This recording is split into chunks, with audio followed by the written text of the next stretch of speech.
तर ओभरअलले हेर्नुहुन्छ भने वेस्ट इन्डिजले चाहिँ कति नराम्रो पर्फर्मेन्स गर्यो भनौँ, अब ठिक छ ब्रो होइन, अब ठिकै छ, अब ठिक छ ब्रो, केही छैन होइन। अब इन्डियालाई बधाई छ सेमी फाइनलको रोडमा चाहिँ अगाडि बढेकोमा।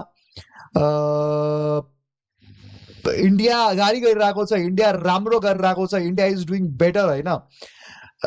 अब जुन प्रकारले आज तपाईँको इन्डियाको हुन्छ नि, अब सन्जु स्यामसङ केटा हो यार, सन्जु स्यामसङको पर्फर्मेन्स ब्रो होइन, we have to really appreciate bro that person bro, we have to really appreciate that person. 50 बलमा 97 रन ओपनिङमा आएको थियो त्यो केटो, सन्जु स्यामसङ ओपनिङमा आएको थियो र त्यो मान्छेले 97 रन नट आउट बनाएर गयो। टोटल 16वटा बााउन्ड्री, 4वटा छक्का र 12वटा चौका प्रहार गरेर गयो। सन्जु स्यामसङको आजको performance was too much good, एकदम धेरै नै बवाल पर्फर्मेन्स गर्यो।